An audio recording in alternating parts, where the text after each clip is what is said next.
Dari Sulawesi Utara kita bergeser ke Sulawesi Selatan, Saudara. Pengungsi akibat banjir dan longsor di Luwu, Sulawesi Selatan masih membutuhkan bantuan. Pada Sabtu sore, pemerintah Kabupaten Luwu, Sulawesi Selatan membuka posko utama dan dapur umum untuk korban banjir yang tersebar di beberapa kecamatan.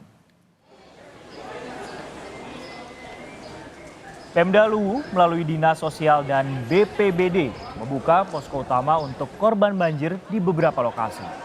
Di posko tersedia peralatan tidur dan juga perlengkapan lainnya untuk kebutuhan pengungsi. Posko ini juga melayani korban longsor di Desa Rantebala, Kecamatan Latimojo. Selain itu, Pemda Luwu juga membuka dapur umum yang sanggup membuat makanan siap saji sebanyak 500 bungkus dalam sekali masak.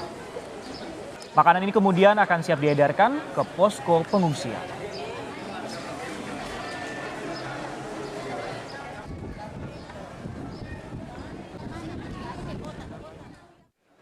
Adapun bantuan yang kami berikan, bantuan dari Kementerian Sosial, bantuan dari Dinas Sosial Provinsi, dan juga dari pemerintah Kabupaten Luwu. Jadi setiap hari, 1 kali 24 jam kita siap di sini untuk melayani. Sementara itu, longsor yang terjadi di Luwu, Sulawesi Selatan membuat akses ke Desa Rantebala Luwu terputus sehingga membuat warga terisolasi. Pemerintah setempat juga bersama kepolisian dan juga TNI mendistribusikan makanan, obat-obatan, dan logistik lain menggunakan helikopter. Pendistribusian juga kerap terkendala akibat cuaca hujan sehingga harus menunggu kondisi lebih aman.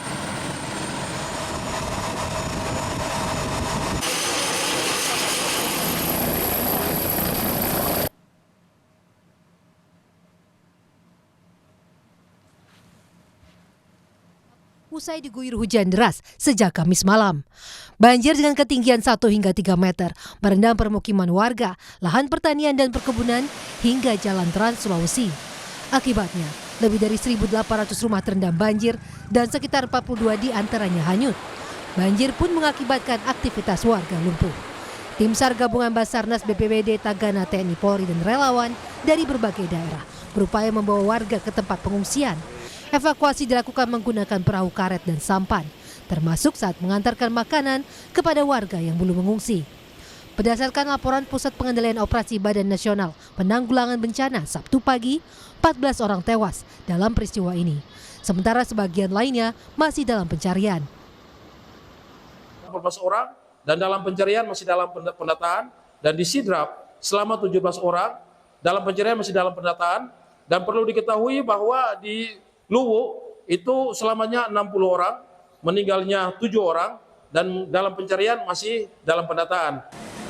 Derasnya banjir juga menyebabkan sejumlah kendaraan terseret arus, juga tenggelam dalam kondisi terparkir. Saat ini banjir mulai surut di sebagian lokasi, namun banyak warga yang masih mengungsi untuk menunggu pembersihan rumah mereka. Tim Liputan Kompas TV.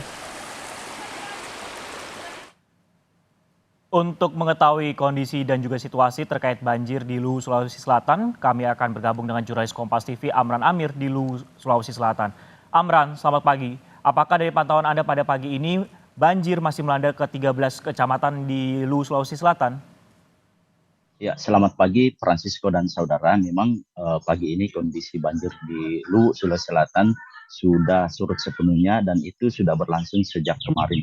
Dan meski surut sepenuhnya, namun dampak dari banjir ini warga masih kewalahan dengan adanya lumpur dan material banjir lainnya seperti kayu yang masuk ke dalam permukiman maupun rumah warga. Nah, kami sampaikan bahwa dari 13 kecamatan yang terendam banjir ini ada 42 rumah warga yang hanyut, kemudian ada 14 kendaraan yang ikut terseret banjir maupun terendam. Kemudian rumah keseluruhan sampai saat ini ada sebanyak 1.867 rumah dan rusak berat ada 103 unit rumah. Kemudian saat ini pemerintah daerah Kabupaten Luwu bersama pemerintah provinsi, TNI Polri, dan Dinas Sosial serta BPBD dan sejumlah relawan mendirikan posko dapur umum maupun posko pengungsian di beberapa titik. Di yang kami pantau bahwa ada 3 titik posko yang tersedia saat ini, terutama posko pengungsi, kemudian 1 posko utama yang berada di lapangan Andi Jemah. Nah, posko utama ini akan mendistribusikan logistik ke beberapa posko-posko pengungsi, kemudian logistik juga akan diutamakan kepada distribusi warga yang terisolasi di daerah Kecamatan Banting Bojong, karena memang di daerah ini akses jalan dan jembatan putus akibat longsor yang terjadi pada Kamis malam lalu. Dan untuk pendistribusian logistik itu dilakukan dengan menggunakan 2 unit heli, baik dari TNI, maksud kami dari TNI Angkatan Udara dan dari Polda Sulsel, dan itu sudah berlangsung sejak Sabtu siang kemarin, dan kami sampaikan bahwa pendistribusian pada Sabtu siang kemarin itu sempat juga terkendala dengan kondisi cuaca hujan yang di mana kabutnya tebal, bahkan untuk tempat pendaratan heli juga terganggu dengan kondisi kabut yang tebal, Francisco. Baik, kondisi kabut yang tebal, kemudian lokasi yang terisolir menjadi tantangan bagi distribusi bantuan ke korban banjir dan longsor. Selain itu juga kan tadi juga Anda menyebutkan bahwa rumah ini masih tertimpa ataupun juga terdampak lumpur seperti itu. Bagaimana untuk distribusi air bersihnya? Apakah juga terganggu di sana? Apakah ada mungkin mobil-mobil tangki yang dikerahkan ke lokasi-lokasi rumah ataupun juga pengungsian?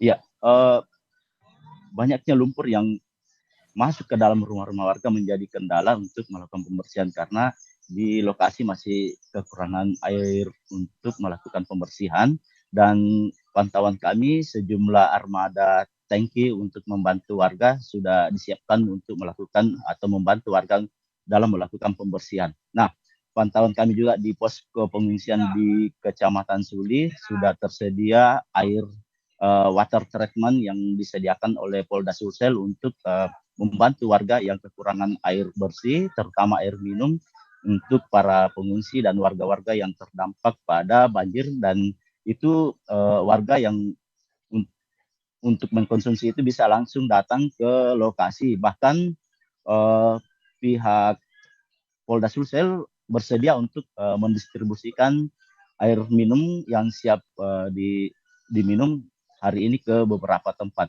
Francisco. Baik, terima kasih Amran Amir yang melaporkan langsung dari Luwu, Sulawesi Selatan yang banjirnya juga sudah surut dari 13 kecamatan di sana. Terima kasih.